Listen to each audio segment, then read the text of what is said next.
welcome to Rowing Tidbits. Today we're going to talk about 5 myths of rowing, and we're going to debunk them. It's going to be so much fun. Let's get started.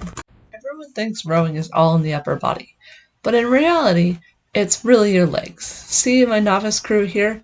They're brand new to rowing, and they're already using their legs. Number 2. I'm too old to row. The coolest part about rowing is most people start rowing in college, and it's a lifelong sport. I have several friends in their 70s that row. Is the results from Regatta Central of Head of the Charles, one of the biggest races in the country and the world. And this is showing the top 25 ladies in the 70 plus and 80 plus category. I couldn't show them all because there wasn't room on the screen, but there are more below that are not shown. Myth number 3, you have to move your body faster to move the boat faster. Sometimes that's a little bit true, but not too much. What we're talking about here is this boat is going to show you some bad rowing where they're rushing up to the catch and not putting a whole lot of power in behind it. They're going to be rowing at a 31, which is actually their normal race pace, but they're not putting any power behind it, so it's going to look terrible. They're going to look floppy side to side. They're not going to be moving the boat forward at all. And then they're going to stop and row at a 24.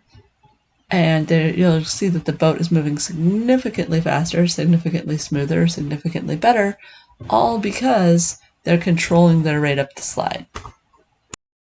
One of the major keys to rowing well is actually letting the boat move under you as opposed to rushing up and catching as quickly as you can. You actually can force the momentum in the backwards direction if you're going as fast as you possibly can. You want to resist the urge and let the boat continue its momentum behind you.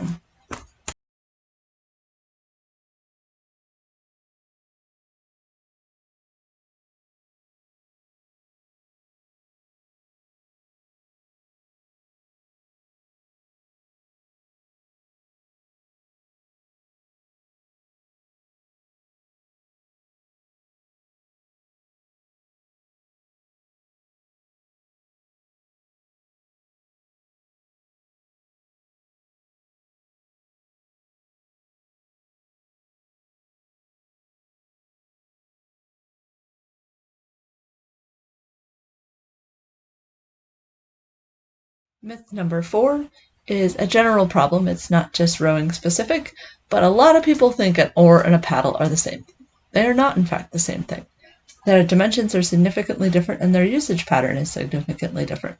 With an oar, it has to go against an oarlock or some other fixed point so that you use indirect leverage around a fulcrum. With a paddle, it's direct leverage because you're reaching and pulling without anything to pull against. So they're very different. Paddles are much shorter than oars. Paddles are usually like 3 to 5 feet long. Oars are somewhere in the 10 to 12 foot long range. They're shaped differently. Oars typically in modern days are hatchets, at least for rowing, and paddles are symmetrical on both sides. There's some fun differences so you can help spot them in the future.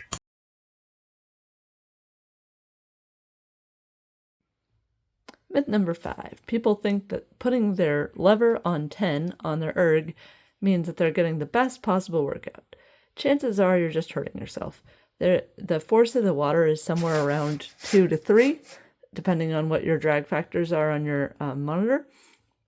And it is best to keep your damper down as much as possible.